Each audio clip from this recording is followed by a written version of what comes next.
Am I allowed to drink beer on the podcast? Yeah. I guess. That was kind of meant as a joke, but A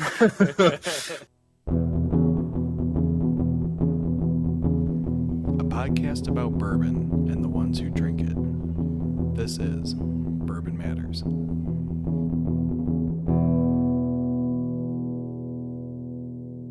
Welcome to Bourbon Matters. I'm Jake. I'm Dan. and I'm Jake number 2. And tonight we are drinking all kinds of random things. Yeah. Taking a break from the straight bourbon or straight whiskey for once and going with some cocktails. Yeah. I've got a Manhattan. Dan's got a hot toddy. And Jake's drinking a beer. So I've got a beer because I just finished a Scotch tasting and I'm trying to wipe my palate clean. But I also have some Bacta that I was planning on drinking. oh, nice. Some Armagnac. Fancy. Shaking it up a little bit. Yeah, something different. I've been on 4 full-time episodes now of Bourbon Matters, and we've only talked about bourbon on one of them. Yeah. So, keeping the record going. Yeah. Just so you know, Jake, early on, like we did like 7 ryes in a row. I think it's just to piss me off. And I'm like, we're called Bourbon Matters and all we're drinking is rye. It's knuckleheads I got to work with. Hey, gotta expand the palette and the selection. Yeah. Yeah, that's what I said. Give everyone a fair chance. Hey, so Dan, you've got some news stories for us, right? Yeah, so the biggest one and interesting, I sent it to you guys today as soon as I read it. Blue Run, which we did a while ago, it released the architectural sketches for their new distillery, which is a 35,000 square foot distillery and 20,000 square foot rickhouse that they're going to be building in Georgetown, Kentucky, for $50 million. And I sent it to you guys right away. Jake, you're weird, and so you know architecture really well. It is a very architectural designed building. It looks like basically like a ribbon running through the hills of Kentucky. Yeah. Jake can talk a little bit more about the architecture too, but it looks so on the good side. On the good side, it doesn't look anything like any other distillery in Kentucky. To me, the first thing I thought of when I saw the pictures of it is I feel like I'm going to go work for Apple if I went there. It's a very unique design. Google. Yeah. Like you think of that was my first couple thoughts is like those big tech companies. It doesn't look like a distillery. That's not necessarily a bad thing. It's a very beautiful building.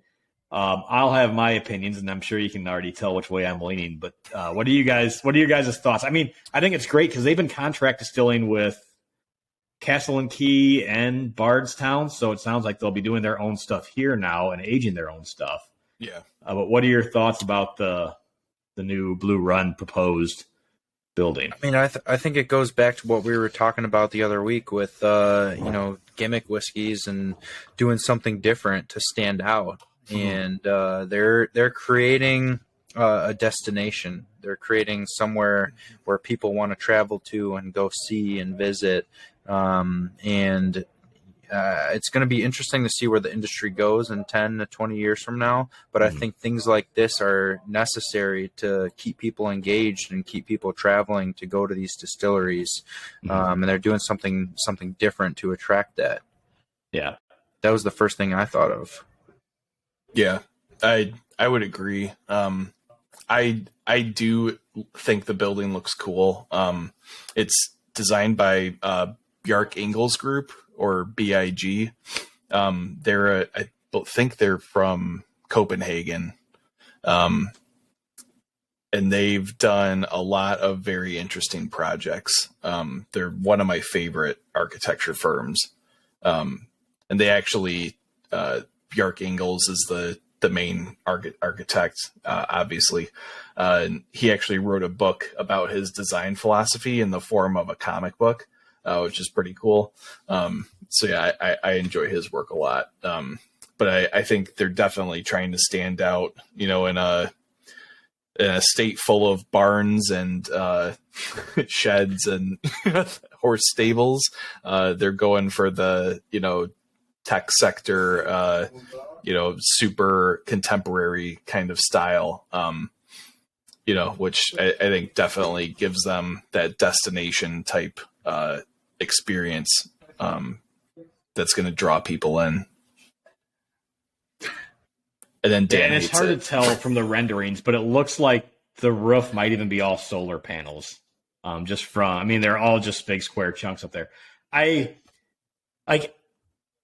trying to put myself in shoes of this is probably what people thought of Castle and Key back when Castle and Key was built, right? Something That's that was actually a destination. a pretty good comparison. Yeah. I know it was. I thought of it, Jake. God. Yeah. All right. Actually, it wasn't that great, but no, I mean that's definitely what they're doing. I don't want every distillery to look the same. I mean, when we did the tours last year, like a lot of them are very similar. I don't think they need to look the same. I don't know, like the most high tech one we went to when we were down there was Bardstown, which I think is a beautiful distillery. It's definitely more of a modern take on a distillery, but it still feels like a distillery. This feels more like one of the owners of Blue Run is a big Facebook guy, isn't he? Yeah, he was a tech guy. I'm pretty sure it was. So Facebook. I'm sure that he's probably bringing some of his influence from the new age tech world over to this too. It's not that I don't think it's an ugly building at all. I think it's a beautiful piece of architecture. It's just not traditional. It's not traditional. You don't think of a distillery. You don't think of bourbon when you see that. When you think of bourbon, you think old history. Historic grounds. Like you said, the barns and the rick houses built in the early 1900s. But every day, every week, we hear about a new distillery opening up, and I think this is a move in the right direction to do something different and kind of stand out amongst all the newer distilleries, because places like Buffalo Trace, places like Green River, they're going to attract people because they have the history and they've been around, and they were one of the pioneers in the bourbon world down in Kentucky. And I think if you're starting a distillery now, you really, really need to do something different, not only with your product, but with the distillery to keep guests coming and keep people interested. Yeah, and there's already so much established history with brands like Buffalo Trace and the resurrected brands like James Pepper and Green River. So like these real, like true startups, I think do need to start differentiating. And like, I think this is, like you said, a good step in that direction. Yeah, it'll be interesting to see too, because I don't know for sure, but I don't think that they're as of yet producing their own juice. I could be wrong on that. I don't think they are. At least not at that distillery. They are at Bardstown Bourbon Company and other contract distilling. Yeah. So it'll be interesting. I mean, on the good side, expected to open in 2025. So that's not too far away. I don't know. When I look at that building and I think of 2025, I just don't see that happening. But well, maybe that's because I'm used to Illinois contracting. Yeah. Well, the other thing, obviously, bourbon has to age, and you have to wait to start making some money. So creating a distillery like that and opening up with a nice restaurant and making it a destination helps you get some cash flow early on. Yeah. Yeah, it'll be interesting. It just caught my eye because as soon as I saw the building, I'm like, this is something different. Yeah. Like you said, it looks like a Google or a tech startup or something like that. It does not look like a distillery, let alone a Kentucky distillery. If there is a Zen sand garden in there, I'm not going. I'm just going to throw that out there right away. Like if there's some old Asian guy raking sand every day, I'm not going. It reminds me of the show Silicon Valley. Sorry. So I guess that was the first one. This next one came out. Information came out about a week or two ago, and interesting to talk about. I have never been a big fan of Jack Daniel's until Jack Bonded came out, and now they have sometime this year Jack Daniel's 12 year is coming out. I guess, and I've never been too big on a Jack Daniel's, so I haven't followed the distillery too much in terms of, like, for me, it was always Jack Daniel's, Gentleman Jack, and then like the Sinatra or the Maple Finish or things like that. But it's not too long ago, they released in the U.S. the Bonded and the Triple Mash. And then the 10-year and the 12-year. It seems like, to me, they're doing a lot more things trying to stay with some of the higher end whiskey trends these days. And if it's going along like their Bonded did, it's probably going to be a pretty good whiskey, because we were all pretty big fans of the Jack Bonded. Whiskey Advocate gave it Whiskey of the Year. But a 12-year-old Jack Daniels at 107 proof sounds pretty appealing to me.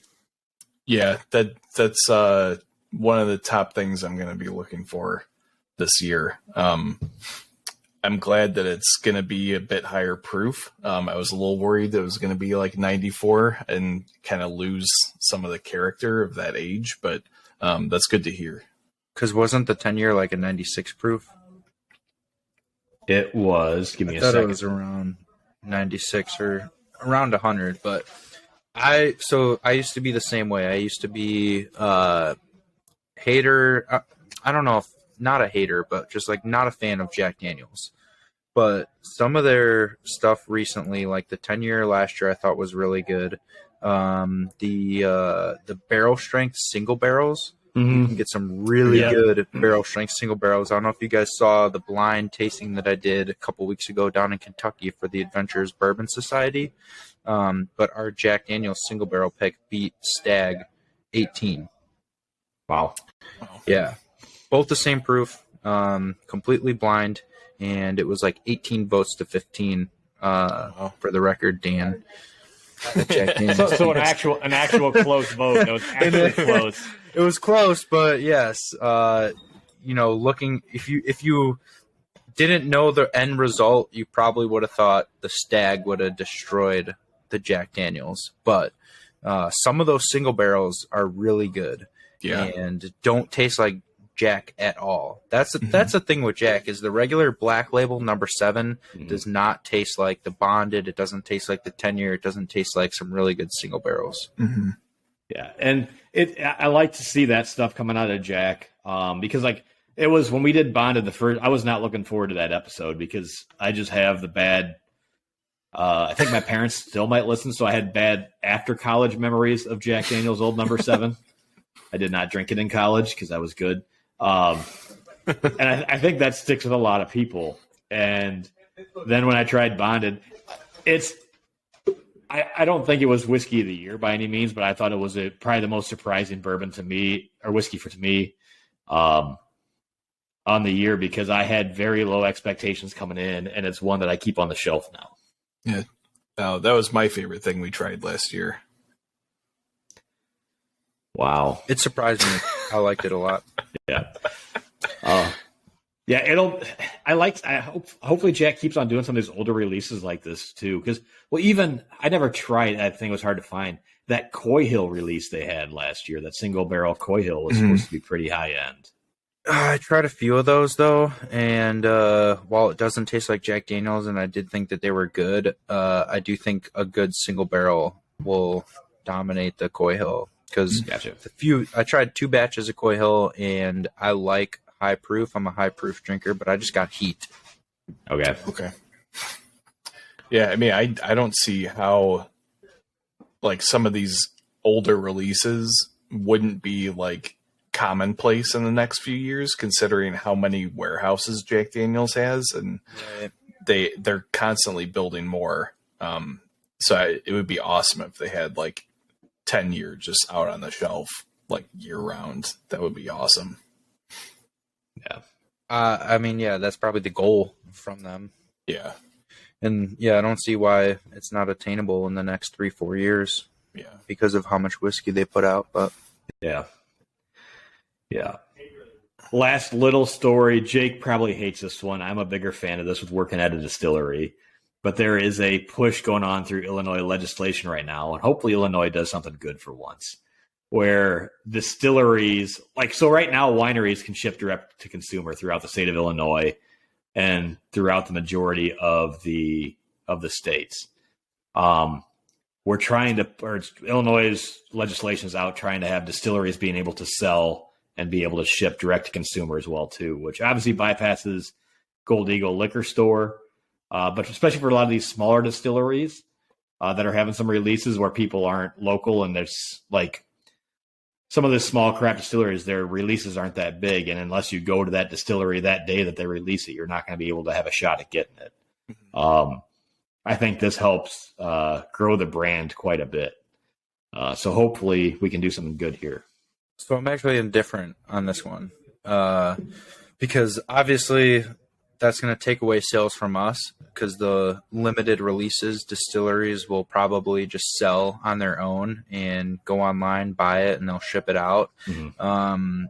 But I do think that it's a right step for the state in terms of loosening the liquor laws and shipping laws. We're really trying to get going with shipping, and it's like it's a headache trying to figure out where we can and can't ship to, how to ship. There's so many laws that were written right after Prohibition that just haven't changed. Mm-hmm. And I think as we start to adjust laws here and there and different regulations, it'll open people's eyes to more laws that need to be changed. Yeah. It's been that way for whiskey and beer forever. Mm-hmm. It's just, after the crash in the industry crash in the 60s, until the last decade or so has spirits been really up and coming and growing big, and whiskey's been kind of the motivating factor in all this. But yeah, it's a lot of the laws have been the same since the 1930s. So it'd be nice to see some things change. Give some people some more access to it as well too. So, but I don't know this one I don't see the state passing through. Just I think it's because a tougher road. They love their 3-tier system. That's how they make sure they get all their tax money. And I don't see them breaking out of that 3-tier system anytime soon. Yeah. At least not until more states adopt that and maybe like a nationwide shift occurs. Yeah. Here's my arguing factor of why Illinois should do this. Is I also read an article today, not related to whiskey at all, but all 6 states that touch the state of Illinois over the last 2 years have lowered their income tax, and Illinois hasn't. Just have people trying to draw everything out of Illinois from all sides. Like, let us at least ship whiskey direct to consumer in the state. Give us one thing, Illinois. Yeah, but that's kind of contradicting because residents of Illinois, they want obviously their income tax to get lowered, and if distilleries can ship directly, that's going to take away from tax dollars. I'm sure Illinois probably got a tax. Track. I'm sure Illinois got a tax of you got to keep. I'm sure there is something of you got to have a shipping log, and then they tax you more to ship than what they would sell. Maybe. They're gonna lose all the distribution taxes that they currently take from those craft distilleries. I'm sure that's a sticking point too. Well, so here's the thing: is this would be self-distribution. So which the state taxes the distillery, where normally if Whiskey Acres was selling stuff to Gold Eagle and the distributor was taking it, the distributor covers the tax. Yeah, but you also have to think about these distributors have a lot of power when it comes to changing these laws and regulations, and they know if that's like just a gateway into the collapse of the distributor. And believe me, I'm not a fan of the distributors. Like that's just someone taking a piece of the pie between the distilleries and the stores. So what if we did like just everyone self-distributes, ship it directly to us via UPS, FedEx, whatever. That I think would be a more end goal where we all win, except for the distributors, of course, but they're kind of just like, taking a little cut where they don't really or even like non-mandated distribution, so that if somebody can't take it on themselves, they can still use a distributor, but it's not like a legal requirement where you're like forced to use it, Mm-hmm. Well, you actually don't have to, but there's a certain amount of liters if you produce on a year, then you have to go with the distributor. So there's a couple different licenses that you're allowed. I'm starting to learn through all this stuff now. There's a few different licenses, and if you have we have the Whiskey Acres has the right to self-distribute, but only to a certain amount of bottles every year. Yeah. And then if you distribute more than that by self, or like if you're planning on distributing more than that by yourself, then you can't. But I mean, that's why a lot of these craft distilleries like you to come to their place, see their place, and buy their whiskey there, because that's self-distribution. Yep. So, but I guess those are kind of the main stories and things to touch on now. Well, let's talk about what we're drinking. Yeah. Dan, you want to start off? I went last time, so I'll go first because mine's almost. We're getting to the end. It's a fancy one. Yeah, I have been under the weather this week, especially today. So when we said we were going to do cocktails, I was pretty happy because I went with a cocktail that is also sometimes considered medicinal by drunks. This is a hot toddy. So for those of you who don't know what a hot toddy is, it's basically hot water, honey, tea, and an ounce and a half of bourbon. And then, I'm sorry, not tea. I'm sorry, honey and lemon juice. And then a little lemon wedge, and I put a nice little cinnamon stick in there for some more flavor. I made mine with 1776 bourbon. That was one of my top 5 findable whiskeys that we did a long time ago. The reason I went with 1776 is not only do I really like it, but if you follow their heritage back to when they were a distillery in the 1770s, they actually survived Prohibition as being one of the few distilleries that had a medicinal whiskey license to sell. So going with a complete medicinal drink to make me feel better. Mentally, I'm feeling way better. I don't know if there's been any physical changes since I've been drinking this. But you know what? Everything's about your mental health these days anyway. So hot toddies are good. It's getting to the point where it's not really season. These are great cold night drinks, especially cold rainy nights, which we're kind of having right now tonight. It's the lemon. If you're not a big fan of whiskey, the lemon and the honey really cut through. I mean, you have a lot of sweetener in here, basically. Yeah. Yeah, I see why you said tea, because it just kind of tastes like a tea. Yeah. I mean, it's basically at a certain point, it looks like a tea. I mean, it almost kind of looks like a Long Island color. Oh, yeah. But it's just a nice, simple, easy. It's one of those two of I don't know the history of. I mean, people always say lemon helps sore throats or honey helps with things, but I think it's more of just an easy to drink, warm, soothing. It almost tastes like some of those throat drops. It just kind of has a nice warming feeling in the throat and helps shut up. Just helps you feel a little better. So I went with that tonight. I'm glad I went with it. It's something I don't drink a ton, but I've had a few of them in my life, and they're just simple to make because it's a lot of stuff we have laying around the house. It's honey, it's lemon, it's whiskey and water. So you can't really have to struggle too hard to find the ingredients for them. Yeah. It's pretty forgiving in like your proportions, right?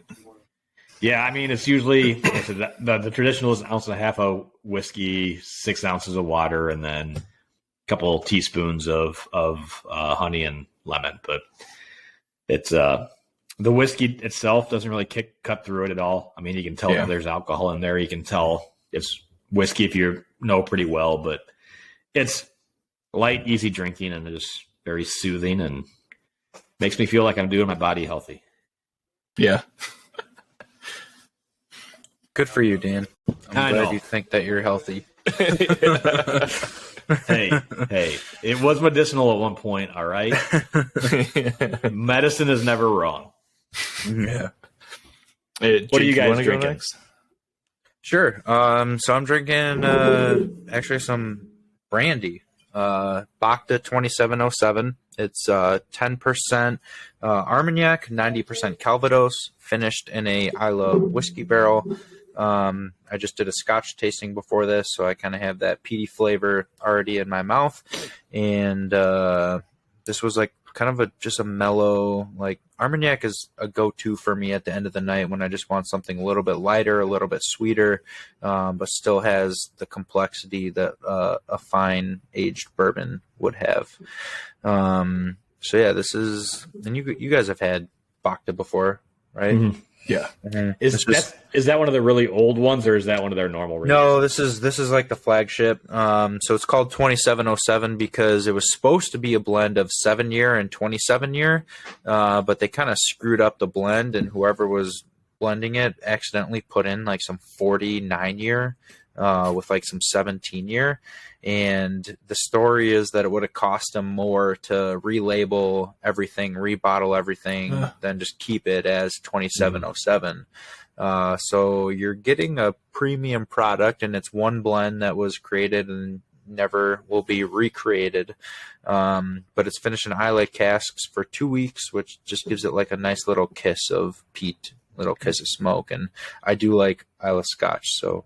I'm saying you guys had an Islay Scotch tasting last night, correct? We did, yeah. Kilchoman. Yeah, it was great. Mm-hmm. Yeah, Jake was there. Yeah, it was one of the. It was shorter, but we tried 7 like really, really good and very different expressions from Kilchoman and their farm to bottle distillery. So that was cool to kind of see just growing the barley and doing everything by hand, and they're much smaller compared to Ardbeg, Laphroaig, and the bigger Islay distilleries that we know. Mm-hmm. Dan, you probably would have liked it, just being Whiskey Acres, farm to bottle. The master distillers, I'm a big fan of them. There's a couple farm distilleries over in Scotland and Ireland that he's a really big fan of. He was hoping to make it, but his schedule didn't work out. But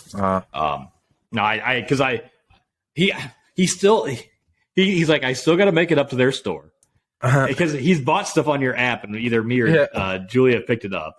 He's like, I got to make it up there. And I'm like you should go up there for the tasting. Like, it's a distillery you'd like, right? But yeah, he still doesn't follow you on Instagram, so I have to take screenshots of your Instagram posts and then text them Why to not? them. Like, I don't know. There's no reason not to. I know, right? That's like when people say I don't download your app. It's like, why not? I don't have your app. I bought online the last time. Is it really gonna like cause you that much extra storage on your phone that you can't have our app downloaded? That might be one of the things Apple uses to bog down your phone, so you have to get a new phone every year. Just could be one of those things. No, our app is not one of those. With Bhakta, Raj Bhakta has been at the store before. Mm-hmm. They're also got their whiskey stuff coming out soon, don't they? Or is that still a few years out? No, they do. They just released some. And we haven't gotten it yet, but I think it will probably arrive very soon. But we also have a barrel pick of one of the barrels that they blended to create their 2013 bourbon. I was there back in November or October of last year. So I tasted through those barrels, and we picked up just like 60 bottles of one of the barrels that I really liked. And then they blended all those 2013 barrels and finished them in Armagnac, and then that's their 2013 bourbon. Nice. Which the cool thing about Bhakta is they're all about vintages as opposed to age statements, which I think is very cool. And he believes it's the future, because you're comparing, who was the distiller at the time, what kind of grains they used, versus how long it aged and where it aged. So it's kind of like a different take on bourbon. Yeah, we're big fans of that because at Whiskey Acres they've done that for a long time, and a lot of their stuff they put on the tax stamp it has the year that it was grown and distilled. So we're hoping he spends a ton of money on marketing on that and creates the market for that. And they're like, hey, we've been doing this forever. Kind of the Samsung approach, and let someone else create the industry, and we'll just be like, hey, we have this too. Yeah, and I think it makes sense because if 20 years from now, if you pick up a 5-year Whiskey Acres and you compare it to another 5-year Whiskey Acres, what's the difference? But if they do have the distilled date on them, you can kind of see like how it differentiates between distilling in 2005 versus distilling in 2010. Right. Because we know the corn and the grains and everything that's in that process, and the wood and what type of oak what type of barrels you're getting at the time can alter the taste profile. So right. It's 100% true because grape wine has the big vintage year. It was the growing season was like this, and the growing season completely changed the flavor profile of the grape. It goes for every single crop that grows in the ground. It does. It's not the exact same every year. It has changes year to year based off of the protein strains and everything and the starch in it. So it is. That's one thing that'll probably be on the next gimmick episode we do is vintages. But it's one of those things where it's definitely has truth behind it too. So, Jake, what are you drinking? A fancy Manhattan there? Yeah, so I made a Manhattan. I'm actually using the 1776 barrel proof rye because I wanted a little bit of a kick. And then I overcompensated with the vermouth, so it's a little sweet, but it's still very tasty. Typical Manhattan recipe is 2 ounces of rye, 3/4 ounce of vermouth, and a few dashes of bitters. It's super easy to make. All you really need is a bottle of vermouth. Typically, it's the sweet red vermouth, but I don't see why you couldn't make it with dry. It's going to definitely alter the flavor profile.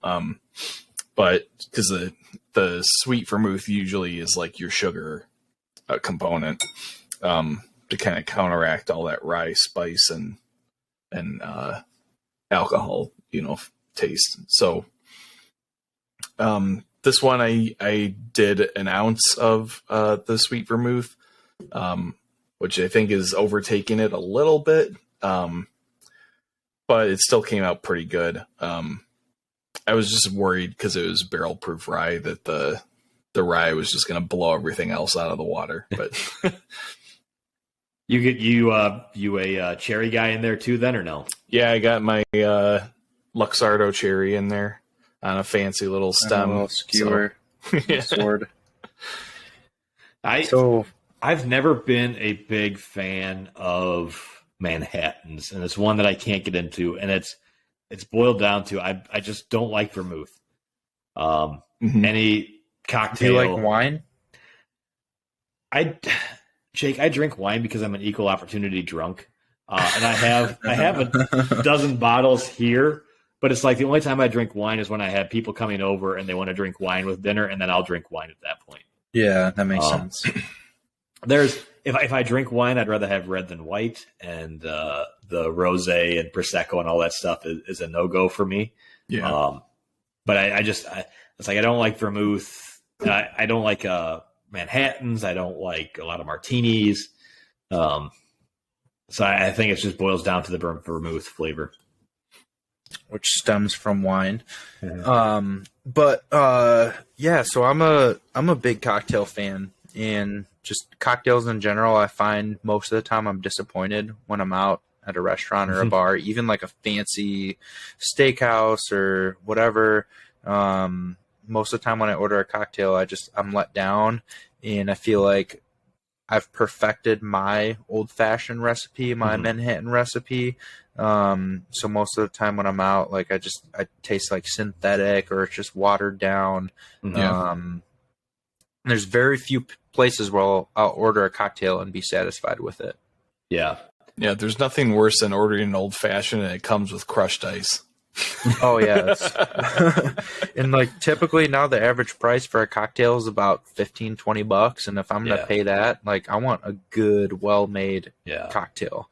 And so I was down in Kentucky 2 weeks ago, and we were at Willet, and we had dinner and drinks at the Willet bar, and they have a list of probably over 100 different Willet neat pours that you can order, and they're not cheap. Like you're gonna pay $50 to $70 for one of their cheapest pours out of like the purple top or green top bottles. And our whole table did cocktails the whole time, and their cocktails are very reasonably priced compared to like what you'll get here at a fancy restaurant. And they were very well made cocktails. And I think everyone at the table, we kind of had this conversation, like it's very hard to find a good, well-made cocktail where the whiskey shines through more than the other ingredients. And so that's kind of why we decided, like, we're just going to have a cocktail night and enjoy these cocktails everything was perfect. All their cocktails were perfect. Nice. So, yeah, I think one of the toughest ones to really find one that you're happy with is an old fashioned, because everyone has their own variation of an old fashioned. And then you go up to Wisconsin supper clubs and have an old fashioned. That's a whole nother story. That's not an old fashioned. They shouldn't be allowed to call it that. No, but like I was just thinking, when we were down in Kentucky last year, there was one. I had a couple different old fashions and a couple of them at distilleries, and there was one that really stuck out, which was the one at James Pepper. Yeah, which probably part of it's because that's the history of the story is that was created for James Pepper by a local guy, and then he took it to the Waldorf in New York, and that's where he had it. But that was probably the most simple, basic, and it was lemon peel, not orange peel in it, which is the way the original one was crafted. That one, the whiskey probably shined out the most. We had one at Bardstown, which was good. But that was a special one. That was like a peanut butter old fashioned or something. No, like it that, was. They do like their big thing is they have infused bitters, yeah, or like barrel aged bitters and things like that. And it was good, but in terms of like, I think we all agreed that the best old fashioned and was the simple. It was just the original Waldorf Astoria recipe for an old fashioned. And that was at Pepper, and the whiskey was great in it. It stood out, but it wasn't overpowering. But I feel like there's no cherries in it, which I'm a fan of. I felt like that was probably one of the few times where I've had an old fashioned that I've been very pleased with it. Otherwise, there's so many different takes on an old fashioned these days, especially in the Chicagoland market, because we got to make sure that everyone's happy and everyone's got to have their own hipster vibe to it. Just give me a goddamn old fashioned. That's the thing, the hipster vibe. Come on, there's one way to make it. Just make it the right way. Don't try to put your own spin on it. Yeah. Like you should be tasting the whiskey first, and it should get better as the ice melts and kind of cools it down a little bit. But there's nothing worse than getting a drink with crushed ice and just having it taste watered down already before you taste your first sip. Yeah. Well, actually, so 10 years ago, probably while I was in college, I went to this restaurant called I think it was Mindy's Hot Chocolate in Bucktown, and it was known for like hot chocolate and like breakfast food, I think. But we went there for like a cocktail with my buddy Kevin, and they had an old fashioned on the menu, but instead of sugar, they used like a white dessert wine, and it was fantastic. So I actually recreated it last year with Jenna, and I had some friends over, and I nailed it, and it was awesome. Damn. That sounds good. I've never would have thought about that. Yeah, I always use maple syrup. Oh, okay. Real maple syrup instead of simple syrup. I made my own maple simple syrup from maple sugar, and that actually turned out fantastic too. It got a little bit of like smoke in it too. That was pretty damn good too. Jake, next time you should make it with some maple syrup that's been barrel aged in whiskey acre barrels. Ooh, that would be good. Do you guys sell that? Yeah. Yep. Yeah, and it's cool because gift shop only or gift shop only. I can get you some. Yeah. It is. Get us some. It's we make the whiskey, and then this maple syrup company takes the barrels and then ages their syrup in the barrels, and then we buy the barrels back, and then that's what our maple syrup finished whiskey is. So they come back in and we finish them. So it's kind of a nice little life cycle that barrel has. And then by that point, it's not usable after that. But yeah. So, well, I'm going to take the opportunity that we're talking about cocktails to plug my YouTube cocktail recipes. I've got Old Fashioned and Manhattan on YouTube. You can check those out. They're like, extremely simple recipes. You can make it in like under 2 minutes for either one. And they're both, I think, just 3 ingredients each. So like no one should have a problem making a decent one. Yeah. And like Jake said, they're easy to make, and then you can play around with them a lot at your own home. And then that's the problem is you play around with it enough to find it the exact way you like it. And then most places out there aren't going to recreate it the exact same way you like it. Yeah. That's why it's hard to find good cocktails That's out like, in the wild. for me, a lot of times they overdo the simple syrup in old fashions when you go out. So like I prefer to like typically cut the simple syrup in half for whatever's called out in the recipe. Or I'll use something that's barrel proof or higher proof to kind of. Yeah, I was gonna say a lot of times I against the feel like sweetness. they're not using the right whiskey as the base. Yeah. I like to use higher proof because I like the first taste to be like, ooh, I need to let that ice kind of settle in and open it up a little bit more. Like But at least yeah. a bottled in bond. Yeah, at least 100 proof. But the simple syrup makes a big difference too. Like you can tell when it's a synthetic, not a good quality simple syrup, which is why I like to stick to pure maple syrup. Nice. Yeah, so I was actually in the Phoenix area last weekend visiting my buddy Kevin again from the last story. So he took me to this bar that's called Grand Central, and it's actually 3 different bars inside one building. One of them is like a Louisiana style prohibition kind of thing, which I can't remember the name of that one.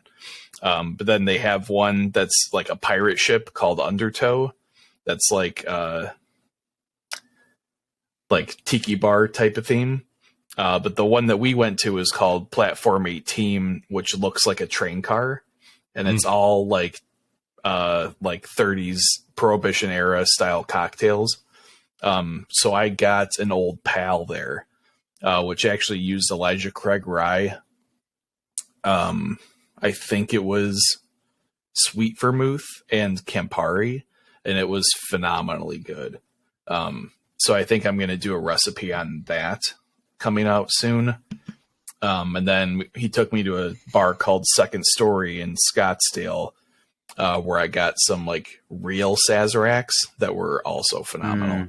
So I think I'm going to do another video on the Sazerac too, because it's so good.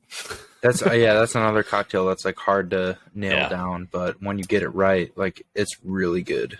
Yeah, they did it where there was no ice; they just froze the glass, so that was like perfect because that's one where if you water down the Sazerac, I feel like it ruins it. So that's I a had good that way. exact thing at Willet. That's how they served it there. The glass was cold. You could tell the cocktail was shaken over ice and then poured right in. Yeah. Yeah, it's the way to do it. So yeah, look for those 2 videos coming out soon. You can find it on the YouTube channel, which we'll plug momentarily. Nice. So just to piggyback off of what we're talking about, tonight for the first time I tried a Islay whiskey old fashioned. Oh, nice. Which I don't know, when you think of that, do you think it's going to be good or not? What'd you use as a base? The Kilchoman Gold Eagle cask. See, like, that one, I could see that being pretty like decent. it wasn't. Yeah. It's not too offensive. It's not too iodine-y. You taste the barley, you taste the honey, and then it's got a little bit of peat smoke. But to me, it tasted like if you were to use bourbon and then put it in a smoker and do like a smoked old fashioned. Yeah, but it was good. It was surprisingly really good. That was the smoke profile on the Kilchoman was very much like I think they mentioned like campfire, but I got a lot of like wood pellet smoke. Like it's not that like meat and medicinal iodine kind of stuff that like a lot of the other Islay whiskeys carry. So I actually enjoyed those a lot. I could see that being a really good old fashioned. Yeah. I would have to try.